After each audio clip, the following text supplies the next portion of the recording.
Hey everybody, thanks for checking in once again. Now, if you were watching a couple of weeks ago, you may remember that I did a review on kit zooms, both old and new, and I thought that this week it might be interesting to compare an older kit zoom, like this one, with a modern kit zoom, like this one.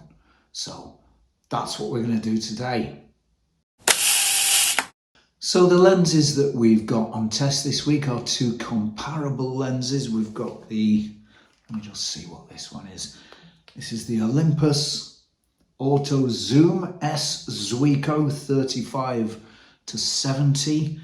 There's all its little Zuiko markings. So it's a 35 to 70 lens, and it's a constant f4 aperture. It's a 1:4 aperture. It's one of the later made in Japan ones.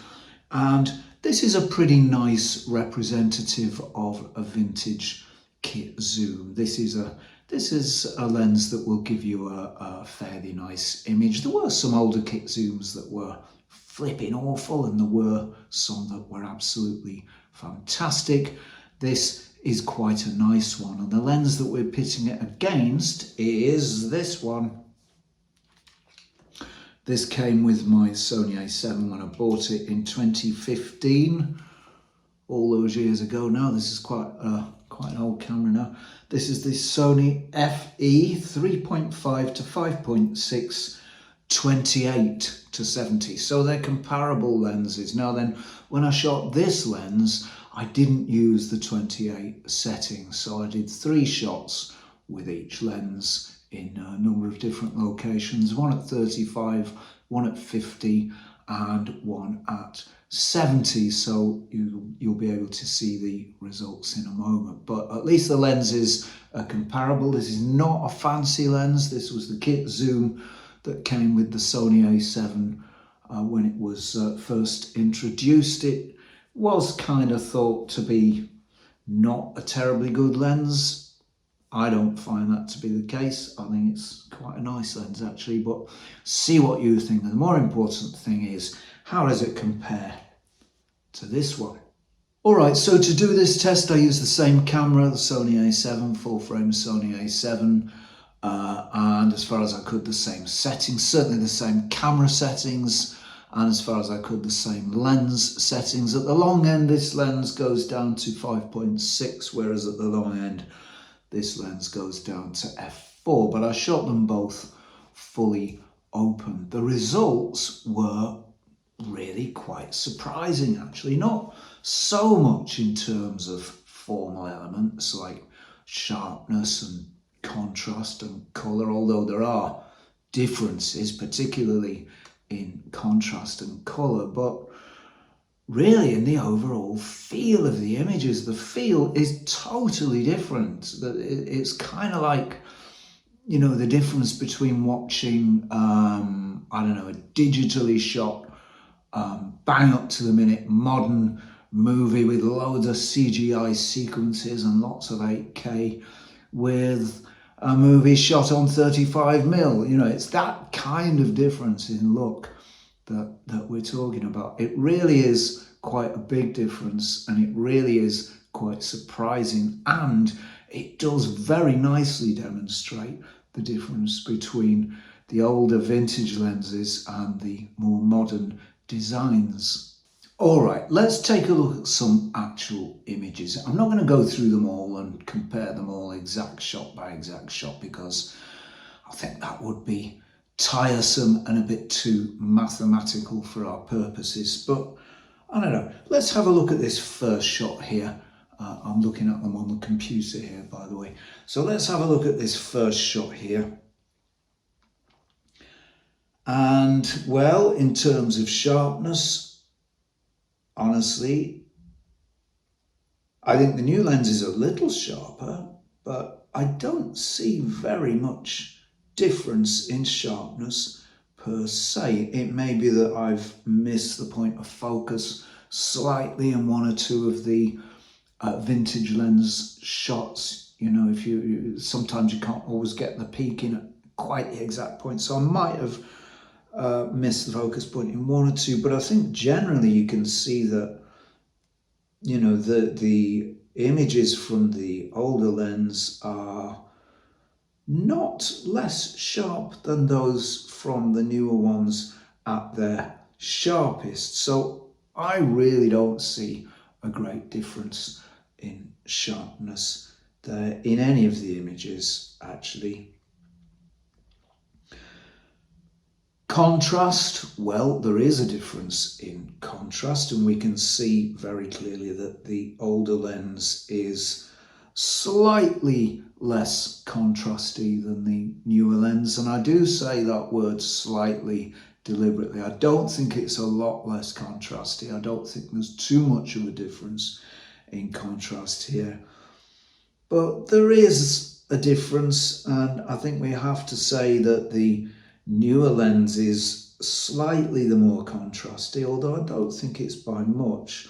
That is what we would expect. The older lenses are known for, vintage lenses rather, are being known for slightly less contrasty than their modern counterparts, and modern lenses are known for being very much more contrasty than their vintage counterparts. So that's perhaps not entirely a surprise. In terms of colour, well, that is quite a surprise. Looking at these images, the colour signatures of these two lenses are chalk and cheese, very, very different indeed. The modern lens seems to be emphasising greens and browns and those kinds of colours. It seems to be very much more a warmer lens, while the older lens seems to be rather cooler. And I think we can probably capture the difference pretty accurately in that statement, actually. One lens is warmer than the other. The modern lens is far warmer than the older lens, than the vintage lens. The modern lens also pumps up colours, and it does seem to pump up greens and browns rather more than the vintage lens does.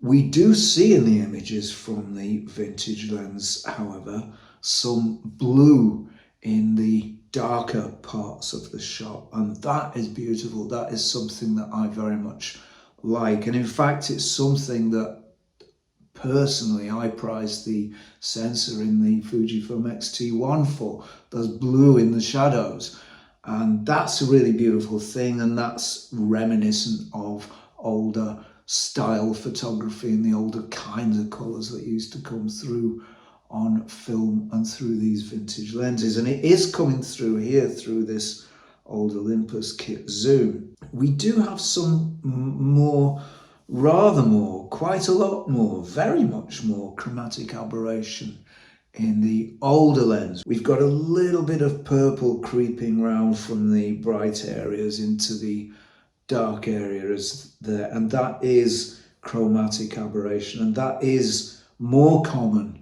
or rather very much more apparent on the older lens than the newer lens. The newer lens doesn't seem to have any of that at all, and technically that's a fantastic thing.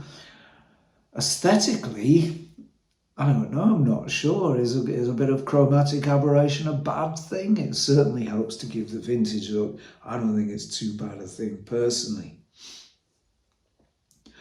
One thing we've not considered here is blur and bokeh. And okay, here the modern lens is at something of a disadvantage, a slight disadvantage, because although it's wider at the short end, it's f3.5 at the short end, whereas the Olympus is f4 at the short end. At the long end, the Sony lens closes down to f5.6, in fact, as most kit zooms do, whereas the Olympus is a constant f4. Now that shows in the kind of blur that you can make from these two lenses, and if you look at this shot of the thistles here, the blur from the Olympus lens is just infinitely nicer. It's just so much nicer. It's I don't know, it's just more there. It gives more of the magic. It feels softer.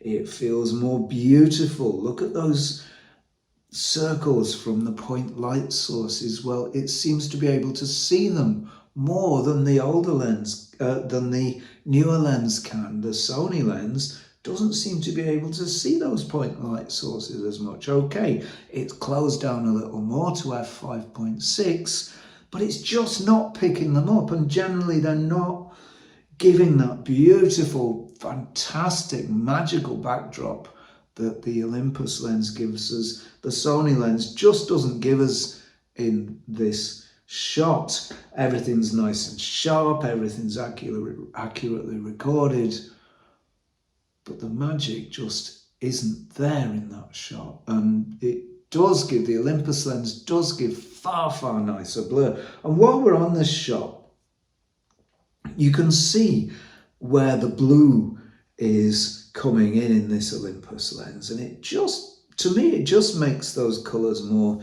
delightful. The colours from the Sony lens seem actually quite harsh. It has quite a, what can I say, a rather sharp, jagged, a little bit too much in your face sort of feel. The image from the Olympus lens is just beautiful. This one was shot at 50mm. The longer one was shot at 75mm. So the 50mm, at 50mm, again, the Olympus picks up the blur far more nicely than the modern Sony lens does. So generally speaking then, the new lens, the more modern lens, has very, very strong contrast. It's got much stronger colour. It seems to have a warmer colour palette, and it certainly pushes up those greens as we've seen there. Generally, it feels a little sharper, although when you look, it doesn't actually seem to be that much sharper, if at all. And it feels, more tidy, like it's a bit like it's wearing a suit and tie.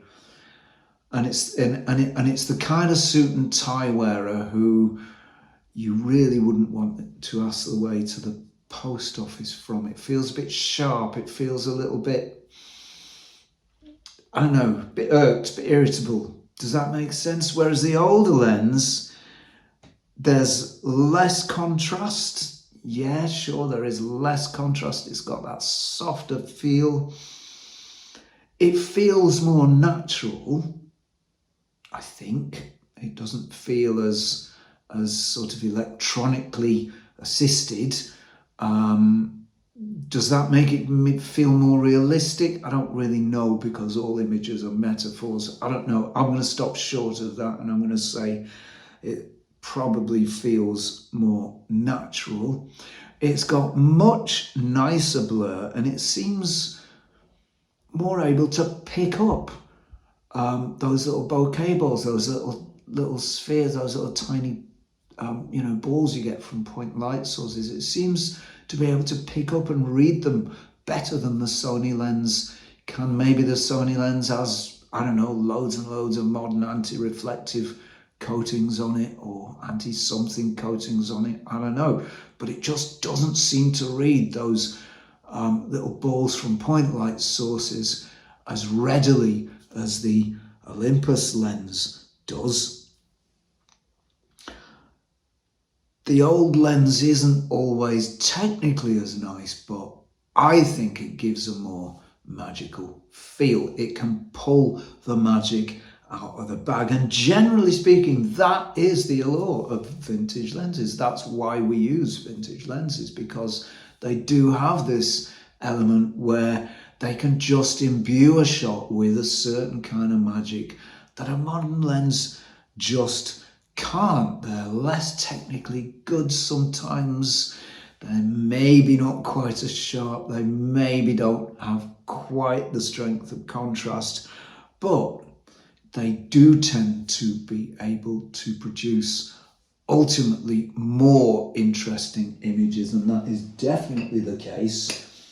And surprisingly, the case. I really didn't expect this. I expected the Sony lens to walk this competition, to be honest with you, because they're both broadly similar lenses, and I really didn't see what could be too much different about it. But certainly this old Olympus lens makes more interesting images than this new Sony kit lens, and that was a big surprise. So I've said before, this Olympus lens is a keeper. I'm now going to say it again, that it's a keeper, and to make it true I'll have to say it 3 times. So this lens is definitely a keeper, and now now it's true. So I guess that's it from me for now. Many thanks go to subscribers. Thank you so much for all your support. That really means a lot. Many thanks to everybody who has subscribed, and many thanks also go to patrons. Thank you so much for your support. Patrons old, patrons new, many thanks for that support. It really is appreciated. Thank you.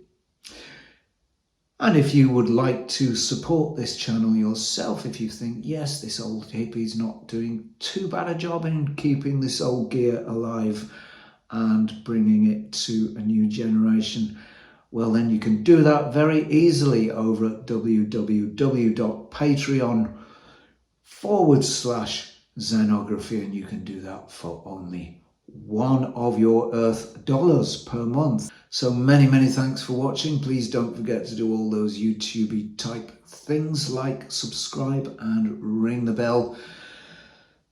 And if you're not doing anything too pressing or important, next week around this time, please do tune in for a spot more Zenography. Cheerio all.